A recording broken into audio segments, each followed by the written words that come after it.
நீங்கள் வெஸ்டர்ன் மீடியாவை பார்த்துட்டு நிறையா இன்ஃப்ளூயன்ஸ் ஆகிறாங்க. இந்தியன் மீடியாவுமே வந்து வெஸ்டர்ன் மீடியா என்ன சொல்லுதோ அதை தான் வந்து போடுறாங்களே வெளியே இங்கே ரியல் சுச்சுவேஷன் என்னென்னு தெரியறதில்ல. இங்கே ரியலாகவே நிமோனியா, ஆஸ்மா பேஷண்ட்ஸ் இப்போ அதிகமாக ஆகிறதுக்கு காரணம் என்னென்னா இந்த கிளைமேட்டு தான். இப்போ பார்த்தீங்கன்னா நான் இருக்கிற சிட்டிலேயே பார்த்தீங்கன்னா 0 டிகிரி போகுது. ஸோ இந்த கிளைமேட்டில் டிசம்பர் ஜனவரியில் இப்போன்னு இல்லை, நான் வந்து 2013 சைனாவில் இருக்கேன். எப்பயுமே டிசம்பர் ஜனவரி பிப்ரவரி மந்தில் நிமோனியா வந்து கொஞ்சம் அதிகமாக தான் இருக்கும். அதே மாதிரி இன்ஃப்ளூயன்ஸான்னு சொல்கிறது, ஃப்ளூ, இது எல்லாமே நார்மலாகவே அதிகமாகும் டியூ டு கிளைமேட் சேஞ்சஸ் தான்.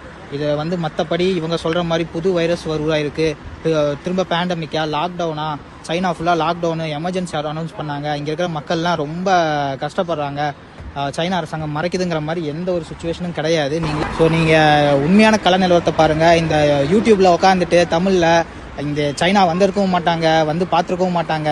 அதே மாதிரி இங்கே என்ன நடக்குதுன்னு தெரிஞ்சிருக்காது, சும்மா அடிச்சுடுறது இஷ்டத்துக்கு. ஏன் இப்படி பண்ணுறீங்கன்னு தெரியல. ஏன்னா நீங்கள் சொல்கிறத தான் அங்கே இருக்கிற மக்கள் நம்புகிறாங்க. அங்கே இருக்கிற எங்களோட குடும்பங்கள் ஆகட்டும், இங்கே தமிழ் மாணவர்கள், இந்திய மாணவர்கள் படிக்க வந்தவங்களாகட்டும், எல்லாருமே வந்து அவங்க ஃபேமிலியில் பயப்படுறாங்க. நீங்கள் அங்கே போடுற தேவையில்லாத தகவல் கொடுக்குறதும், அதே மாதிரி யூடியூப் கிடச்சிருச்சு நம்ம தான் பெரிய இது அப்படின்னு நினச்சிட்டு போடுற வீடியோஸை நம்பி அவ்வளோ எங்களோட ஃபேமிலிஸும் பயப்படுறாங்க. இங்கே ரியல் சுச்சுவேஷன் பேடாக இருந்துச்சுன்னா நாங்களே வந்து பேடாக இருக்குன்னு நாங்களே ரிப்போர்ட் பண்ண போகிறோம். நான் இத்தனைக்கும் ஒரு மெடிக்கல் ப்ரொஃபஷன், நான் இங்கே தான் வேலை செய்கிறேன். எனக்கே வந்து பயத்தை உருவாக்குறாங்க. ஏன் இப்படி பண்ணுறீங்கன்னு தான் தெரியல.